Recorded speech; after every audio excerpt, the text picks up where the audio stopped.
नमस्कार दोस्तों, मैं अशोक। कॉस्मो एकेडमी में आपका स्वागत है। आज हम बात करने वाले हैं, कॉस्मो एकेडमी लेके आए हैं आपके रेलवे एग्ज़ाम से रिलेटेड जो भी टॉपिक्स हैं, जो भी सिलेबस है, उसके बारे में चर्चा करने के लिए और आपके एग्ज़ाम को सरल और इजी बनाने के लिए आपके लिए वीडियो कोर्स लेके आए हैं जो आपके लिए बिल्कुल फ्री है, जिसके अंदर आपको मैथ्स मिलेगी, जीके मिलेगा, साइंस मिलेगी और रीजनिंग मिलेगी। और उन्हीं सब्जेक्ट में से रीजनिंग लेके आपके सामने मैं आया हूँ। हम बात करेंगे कि रेलवे एग्ज़ाम्स की रीजनिंग को अपन कितना इजी बना सकते हैं, कितना सरल बना सकते हैं और आपके एग्ज़ाम में फुल मार्क्स अपन कैसे ला सकते हैं, उसी को लेकर हम डेली इस पर चर्चा करेंगे। हफ्ते में 5 दिन आपकी क्लास आएगी और पाँचों दिन आपकी एग्ज़ाम्स को लेके मतलब सीरियस लेके और उस पर स्टडी करेंगे, क्वेश्चन सोल्व करेंगे और कितना अपन मार्क्स ला सकते हैं, क्योंकि रीजनिंग एक ऐसा टॉपिक है जिसको लोग इजी समझते हैं और इजी समझने के चक्कर में लोग इसको पढ़ना पसंद नहीं करते हैं, सोचते हैं कि यार अपन ऐसे के ऐसे मार्क्स ले आएंगे, ठीक है। लेकिन रीजनिंग जो सब्जेक्ट है वो आपका बेस तैयार करता है। अगर आपके मार्क्स इसमें से कटते हैं तो आप मेरिट में से नीचे निकलते हैं, मेरिट में नहीं पहुंच पाते हैं। रीजनिंग के अंदर आपके marks max to max full marks आने चाहिए। अगर आपका एक नंबर कट रहा है, इसका मतलब ये है कि आप जो है मेरिट लिस्ट से कम हो रहे हो, क्योंकि बेस जो स्टूडेंट होते हैं जिनका सिलेक्शन होता है उनके जो मार्क्स होते हैं ना, रीजनिंग वगैरह हो गई, मैथ्स हो गई, इनके अंदर क्या फुल मार्क्स लगभग होते हैं। क्यों होते हैं? क्योंकि भाई यही बेस बनाता है। अगर आप बेस में से एवरेज में स्टूडेंट से भी आप नीचे आओगे तो ये जो बहुत फ़र्क पड़ेगा। सबसे ज़्यादा जो वेरी करता है क्वेश्चंस और मार्क्स कहाँ करते हैं? जीके के अंदर करते हैं, साइंस के अंदर करते हैं, फिर थोड़ा बहुत मैथ भी मान सकते हो आप, रीजनिंग। लेकिन रीजनिंग के अंदर आपको मार्क्स लाने ही पड़ेंगे, क्योंकि रीजनिंग एक ऐसा सब्जेक्ट है जो लोग इसको सीरियसली नहीं लेते हैं और सीरियसली नहीं लेने के चक्कर में सोचते हैं कि हम मॉक दे देंगे, उसी से अपनी रीजनिंग निकल जाएगी। लेकिन अगर आपका एक मार्क्स भी कम होता है तो आपको भारी नुकसान होता है। कोई भी बंदा आपको कभी नहीं पूछेगा कि आपके मार्क्स किस में कम आए हैं। अगर गलती से अगर आपका सिलेक्शन नहीं होता है और आपके रीजनिंग में 2 या 3 नंबर मार्क्स कट जाते हैं, आपको पता है क्या बोलेगा? वो यही बोलेगा कि आपके मार्क्स रीजनिंग में तो नहीं कटने चाहिए थे, ठीक है। तो हम इसी मोटिवेशन के साथ स्टार्ट करते हैं और एनटीपीसी ग्रुप डी जो रेलवे का एग्ज़ाम है, रेलवे के एग्ज़ाम के अंदर सिलेबस क्या है इसका, उस सिलेबस के अकॉर्डिंग हम क्लास लेंगे, ठीक है। तो सिलेबस तो क्या लगभग सेम होता है, हर एग्ज़ाम का होता है, थोड़ा बहुत ऊपर नीचे होता है, लेकिन फिर भी अपन सिलेबस जो नोटिफिकेशन के अंदर दे रखा है उसको अपन चर्चा कर लेते हैं, ठीक है। सिलेबस क्या है? इसके अंदर 17-18 टॉपिक है अपने पास, इसके अंदर 17-18 टॉपिक है, ये टोटल 17, जिसके अंदर जो पहला टॉपिक है वो है एनालॉजी। एनालॉजी हो गया, जिसको समानता हिंदी में बोलते हैं। ये श्रृंखला हो गया, कोडिंग डिकोडिंग हो गई, मैथमेटिकल ऑपरेशन गणितीय संक्रियाएं, सिमिलरिटीज एंड डिफरेंसेस, रिश्ते हो गए, ब्लड रिलेशन हो गया, एनालिटिकल रीजनिंग हो गई, जम्बलिंग हो गई। नेक्स्ट अपने पास वेन डायग्राम्स हो गए, puzzle, data sufficiency, statement conclusion, statement course of action, decision making, maps, interpretation of graphs. और उसके बाद में लास्ट टॉपिक अपने पास है सिलोजिम, जो है इजी लेकिन स्टूडेंट को लगता है कि बहुत टफ है। इसके अंदर आता हुआ सवाल गलत होता है आपका, ठीक है। तो हम आगे स्टार्ट करते हैं, क्योंकि रीजनिंग के जो क्वेश्चंस है लगभग सिमिलर होते हैं, इतना कोई डिफरेंस नहीं होता है हर एग्ज़ाम से रिलेटेड। लेकिन क्या करते हैं अपन, अगर PYQ लेकर अपन इस एग्ज़ाम को देंगे तो अपना थोड़ा सा टारगेट अच्छा होगा और इसी से रिलेटेड टारगेट बनाएंगे तो अपने एग्ज़ाम्स के लिए भी अच्छा होगा, ठीक है। मैं स्टेशन मास्टर आपको हर उस तरीके को समझाऊंगा जिस तरीके से अपन आगे एग्ज़ाम तक पहुंच सकते हैं। मैं अपना एक्सपीरियंस जो है इसके अंदर पूरा झोंक दूंगा आपके एग्ज़ाम्स को लेकर, ठीक है। अब बात करते हैं, पहला टॉपिक अपन लेते हैं एनालॉजी, ठीक है। आज से अपन स्टार्ट करेंगे, क्योंकि अपन इतना टाइम है, अपन टाइम ख़राब नहीं करेंगे। इससे बढ़िया अपन स्टार्ट करते हैं एनालॉजी, जिसको अपन बोलते हैं सादृश्यता या समानता, ठीक है। तो सादृश्यता क्या है, बिल्कुल बेसिक से स्टार्ट करेंगे, फिर बेसिक से स्टार्ट करने के बाद आपके साथ मैं क्वेश्चंस लेके आऊँगा, और एक क्लास अपनी ये थोड़ी बहुत थ्योरी होगी जिसके अंदर मैं एग्जाम्पल के साथ थ्योरी करवाऊंगा, और नेक्स्ट क्लास जो होगी इसके अंदर इस टॉपिक से रिलेटेड मैं क्वेश्चंस करवा दूंगा। जितनी थ्योरी होती है उतनी थ्योरी मैं करवा दूंगा, और जितनी थ्योरी बचती है वो मैं क्वेश्चंस के माध्यम से करवा दूंगा, ठीक है। तो पहला टॉपिक अपन इतना बेसिक से लेते हैं कि सादृश्यता क्या है। अब इसके परिभाषा जो है कुछ इस तरीके से है कि सादृश्यता मतलब समानता, एनालॉजी, एक प्रकार का तर्क है जिसमें दो वस्तुओं, विचारों या शब्दों के बीच संबंध को समझकर उत्तर चुना जाता है। कुछ नहीं करना है, अपन को ये देखना सिमिलर क्या है। सीधा सा इसका कॉन्सेप्ट जो है वो इतना सा कॉन्सेप्ट है कि सिमिलर क्या है, और उस सिमिलरिटी के अकॉर्डिंग नेक्स्ट जो अपने पास टारगेट दिया गया है वो किससे रिलेट करता है, वो उसका आंसर होता है। जैसे फॉर एग्जांपल पुस्तक है, पुस्तक का संबंध जो है पृष्ठ से है, मतलब पेज से है। तो वृक्ष का संबंध किससे होगा, समझ गए। आप समझो कि पृष्ठ से पुस्तक बनती है, एक तरीके से पुस्तक की जो इकाई है पृष्ठ है, पृष्ठ से पेजों से पुस्तक बनती है। तो वृक्ष किस चीज़ से बनता है, हाँ तो पत्तों से बनता है। ये अपना आंसर हो गया, ठीक है। इसके अंदर आपके पास और भी ऑप्शन मिल सकता है, लेकिन इसके अंदर इसका जो उत्तर है पत्ता ही दे रखा है इसके क्वेश्चंस के अकॉर्डिंग। इसके अंदर आपको यहाँ पे डाली मिल सकती है, तना मिल सकता है, बहुत सारी चीज़ें मिल सकती है जिससे वृक्ष बनता है, उसके ये वो चीज़ें वो सारे इसके आंसर है, ठीक है। नेक्स्ट बात करते हैं, अब इसके प्रकार की बात करते हैं कि कितने प्रकार की एनालॉजी होती है। अब प्रकार के अंदर अगर हम एनालॉजी के बारे में देखते हैं तो कुछ इस प्रकार से है कि पहली जो है वो शब्द है, वर्बल एनालॉजी, न्यूमेरिकल एनालॉजी, और आकृति फिगरल विजुअल एनालॉजी। मतलब शब्दों को लेकर अपन समानता सिमिलरिटी एनालॉजी कर सकते हैं, संख्या को लेकर कर सकते हैं, और आकृति शेप्स को लेकर कर सकते हैं। तीन प्रकार की एनालॉजी अपने पास है, तीनों प्रकार की अपन एनालॉजी पढ़ेंगे, तीनों प्रकार की एनालॉजी के एग्जाम्पल पढ़ेंगे, और कल जो है मैं सारे के सारे क्वेश्चंस लेके आऊँगा। नेक्स्ट बात करते हैं अपन इनके टाइप्स की, टाइप के एग्जाम्पल देखते हैं अपन। टाइप के इसमें सबसे पहला जो टाइप है वो क्या है, शब्द सादृश्यता। शब्द सादृश्यता का मतलब है कुछ नहीं है, इनका जो मतलब है जितने भी टाइप दे रखे हैं उनका जो मतलब इन्हीं शब्दों के अंदर है। जैसे शब्द सादृश्यता, इसमें शब्दों का खेल है। संख्या सादृश्यता, इसमें संख्याओं का खेल है। आकृति सादृश्यता, इसमें आकृतियों का खेल है। तो शब्द को लेकर अगर हम बात करते हैं तो शब्द के अंदर क्या है, मतलब शब्दों से रिलेटेड अभी आप एग्जाम्पल से समझ सकते हैं। पक्षी, पंख, ठीक है।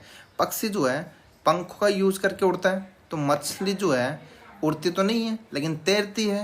वो किससे तैरती है, अपने गलफड़ों से, ठीक है। इसमें शब्दों का खेल हो गया, तो इसको अपन शब्द सादृश्यता बोल देंगे। सेकंड है संख्या एनालॉजी।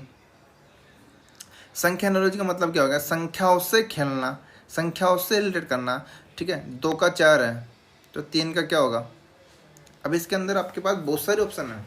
कैसे, आप ये देख सकते हो कि 2 का 4 है, मतलब 2 गुना कर रहे हैं, 2 गुना करेंगे तो इसका आंसर जो होगा वो 6 होगा। सेकेंडरी 2 का 4 करके मतलब 2 का स्क्वायर कर रहे हैं, तो इसका आंसर 9 भी हो सकता है। वो आप ऑप्शन के अकॉर्डिंग देखेंगे, क्योंकि दोनों चीज़ नहीं होगी वहाँ पे, दोनों में से एक ही चीज़ वहाँ पर पाई जाती है। तो ये अपना संख्याओं से रिलेट करना हो गया कि इस संख्या का दूसरी संख्या से क्या मतलब है, और उसके बाद में अपन उसको जो संख्या दी हुई है तीसरी संख्या चौथी संख्या से किस तरीके से रिलेट करती है, वही अपन को ढूंढना है, ठीक है। उसके बाद में यह है आकृति सादृश्यता। आकृति सादृश्यता का मतलब यह है कि इसके अंदर शेप्स दे रखी होगी, उस शेप का अपन को देखना है कि कैसे किस चीज़ से क्या रिलेट करता है। जैसे मान लो फॉर एग्जांपल अपन बात करते हैं कि एक पत्ती है, ठीक है, पत्ती है, ठीक है, और ये पेड़ है, ठीक है। तो पत्ती का क्या रिलेट करता है, पेड़ से रिलेट करता है, ठीक है। अब मान लो एक आ गई ईंट, मान लो ईंट आ गई, ठीक है। अब ये जो ईंट है वो किससे रिलेट करेगी, तो इसका नेक्स्ट जो एग्जाम्पल होगा वो घर होगा एक तरीके से, या कोई दीवार होगी। ये अपने आकृति को लेकर, शेप्स को लेकर एनालॉजी बनाएगा। कुछ भी मान लो, इसका एग्जाम्पल और ले सकते हैं अपन। जैसे मान लो एक छोटा सा त्रिभुज है और एक बड़ा त्रिभुज है, ठीक है। एक छोटी आयत है, तो नेक्स्ट ऑप्शन अपने पास क्या होगा, एक बड़ा आयत होगा। और ऑप्शन के अंदर आपके पास क्या क्या होंगे, कुछ भी हो सकता है, वर्ग हो सकता है, ये हो सकता है, ठीक है, चतुर्भुज हो सकता है, कई टाइप की शेप्स हो सकती है। लेकिन आपको सिमिलरिटी देखनी है कि अगर इस टाइप का त्रिभुज है तो इसकी सिमिलरिटी बिल्कुल सेम है, ओनली साइज तो बड़ा है। और अगर फिर ये आयत दे रखा है तो इसका आयत जो है बड़ा वाला आयत हो जाएगा। इसके अंदर ऐसा नहीं है अपन इसको वर्ग बना देंगे, चतुर्भुज बना देंगे, ऐसा चतुर्भुज बना देंगे, ठीक है। ये होगी अपने 3 टाइप के एनालॉजी। अब बात करते हैं इसके एग्जाम्पल के बारे में। अपन सारे थ्योरी इसकी इतनी ही है, थ्योरी को लेके ज़्यादा कंफ्यूज नहीं होना है, क्योंकि सारे कॉन्सेप्ट अपन को क्वेश्चंस के माध्यम से ही समझ में आएंगे। और क्वेश्चंस के एग्जाम्पल में इसमें दे रहा हूँ, थ्योरी के एग्जाम्पल में इसमें दे रहा हूँ, और क्वेश्चंस इसके अंदर अपन भरपूर करेंगे। आपकी एग्ज़ाम का एक भी क्वेश्चन इस टॉपिक से बाहर नहीं जाएगा, ये मैं अपना वादा करता हूँ, ठीक है। अपन बात करते हैं पहला क्वेश्चन। फर्स्ट क्वेश्चन अपने पास कुछ इस तरीके से है,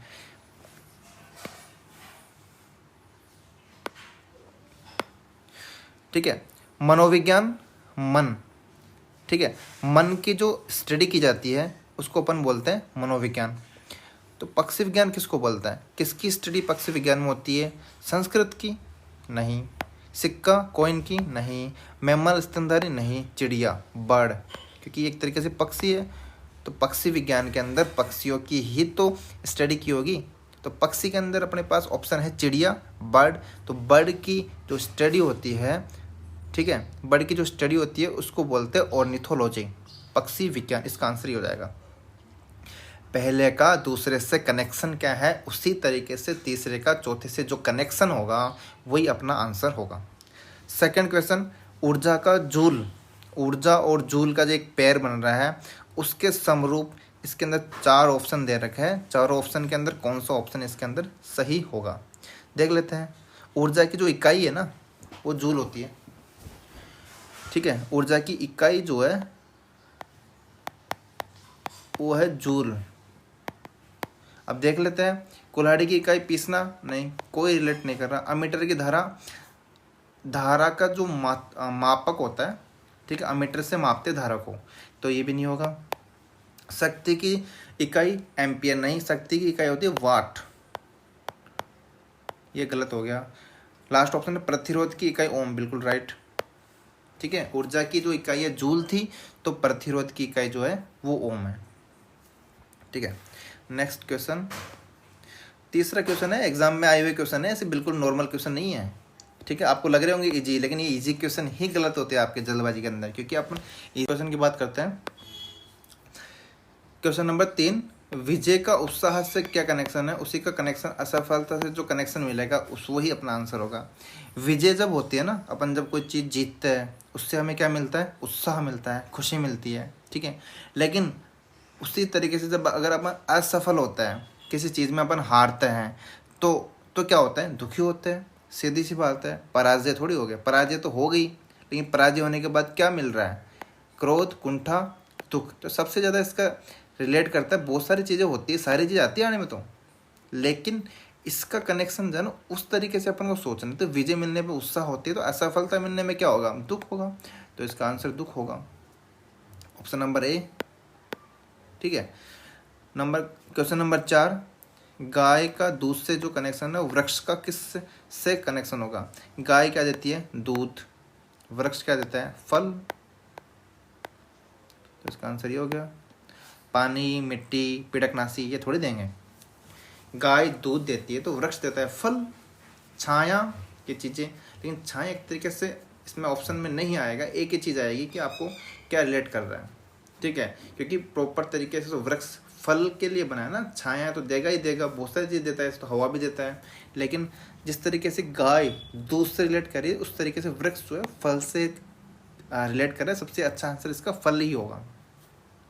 नेक्स्ट क्वेश्चन, क्वेश्चन नंबर 5, मनुष्य स्तनपायी और सांप, ठीक है, मनुष्य जो है वो स्तनपायी होता है और सांप क्या होता है, जंतु, कीट, सरीसृप, उभयचर, ये होता है सरीसृप। ये सरीसृप के अंदर आते हैं, सांप वगैरह हो गया, जो भी हो गया, ठीक है।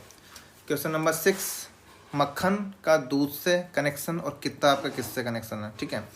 दूध से मक्खन बनता है, तो किताब किस चीज़ से बनती है, किताब बनती है लेखक से नहीं, अध्याय से नहीं, छपाई से नहीं, कागज़ से, बिल्कुल किताब बनती है कागज़ से, ठीक है। ज़्यादा सोचना नहीं है कि लेखक भी तो किताब बनाता है, भाई किताब लिखता है, वो बनाता नहीं है। और जिस तरीके से बनाने की बात हो रही है यहाँ पे, दूध से मक्खन बन रहा है, उसको चीज़ कन्वर्ट हो रही है, तो कागज़ से किताब बन रही है, ठीक है। ज़्यादा दिमाग नहीं लगाना कि लेखक कर रहा है, मैं कर रहा हूँ, मैं तो करता हूँ, मैं तो बनाता हूँ किताबें, मैं तो प्रिंट करता हूँ, नहीं ब्रो। मक्खन का दूध से कनेक्शन इस तरीके से है कि दूध से मक्खन बन रहा है, कन्वर्ट हो रहा है, उसका पार्टिकल, उसकी जो फिजिकल क्वांटिटी है वो चीज़ कन्वर्ट हो रही है।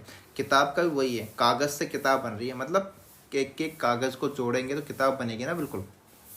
तो अपना आंसर यही रहेगा, किताब।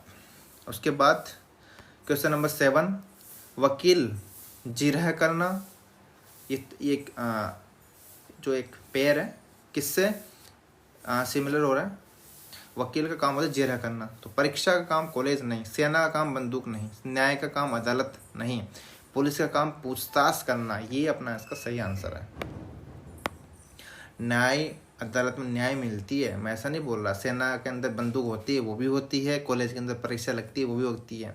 अपन को सही गलत नहीं देखना है, अपन को ये देखना है कि ये जो पेयर है किस तरीके से कनेक्ट कर रहा है। वकील जो है जिरह करवाता है, तो इसके अंदर पुलिस क्या करती है, पूछताछ करती है, तो ये सिमिलर करता है, इसका आंसर सही, ये सही होगा। क्वेश्चन नंबर 8, ये अपन देखेंगे सीरीज़ के अंदर, बाकी इसमें हम देख सकते हैं, क्योंकि अभी आपको मैंने ये नहीं बताया कि अल्फ़ाबेटिकल के नंबर क्या होता है, ठीक है। अपन नेक्स्ट क्लास के अंदर प्रॉपर तरीके से पढ़ेंगे, ठीक है, उसके अंदर मैं बताऊंगा इस चीज़ को। वैसे अभी देख लेते हैं अपन, A to Z अगर अल्फ़ाबेट देखते हैं तो 1 नंबर से काउंट करते हैं, 2 कर करके 26 अपने पास अल्फ़ाबेट होते हैं। और अल्फ़ाबेट के अकॉर्डिंग ये चीज़ दे रखी है, कैसे, जैसे ये RAT, R हो गया 18 नंबर पे, A हो गया 1 नंबर पे, T हो गया 20 नंबर पे, तो ये बिल्कुल इस तरीके से दे रखा है। तो ये बोल रहा है गॉड जो है उसका आंसर क्या होगा, तो गॉड होता है 7, O होता है 15, D होता है 4, तो 7, 15, 4 इसका answer question number option number A, ठीक है। लास्ट क्वेश्चन अपने पास है 9 और 10, बिजली धारामापी से कनेक्ट करती है, बिजली धारामापी से कनेक्ट कर रही है, तो वायुमंडलीय दाब किससे कनेक्ट करेगा, मतलब होता है कि धारामापी मतलब बिजली, एक तरीके से करंट, करंट को कौन मापता है, धारामापी मापता है। तो वायुमंडलीय दाब को कौन मापता है, हाइड्रोमीटर नहीं, स्पिग्नोमीटर नहीं, ऑस्मोमीटर नहीं, बैरोमीटर। तो वायुमंडलीय दाब को कौन मापता है, बैरोमीटर मापता है, ठीक है। उसके बाद में है क्वेश्चन नंबर 10, लास्ट क्वेश्चन है, लेखक का संबंध कलम से है, तो दर्जी का संबंध किससे होगा, दर्जी का संबंध होगा इसमें अंदर ऑप्शन के हिसाब से तो ऑप्शन नंबर B, सुई से संबंध है इसका, क्योंकि लेखक कलम का यूज़ करके कुछ लिखता है, तो दर्जी किस चीज़ का यूज़ करके सिलाई करेगा, सुई का यूज़ करके सिलाई करेगा। इसमें आपको पजल नहीं होना है, ऑप्शन आपको दिखेंगे, सारे ऑप्शन सही लगेंगे, ऑप्शन वही करेक्ट करना है जो सिमिलर होता है, ठीक है। सोचना है फिर आंसर देना है, जल्दबाजी नहीं करनी है, आपका हर एक मार्क्स रीजनिंग का आपको सिलेक्शन तक पहुंचाएगा, ठीक है। इस तरीके की आपको वीडियो डेली मिलेगी और आप इस YouTube चैनल को सब्सक्राइब कर लीजिएगा। Thank you guys.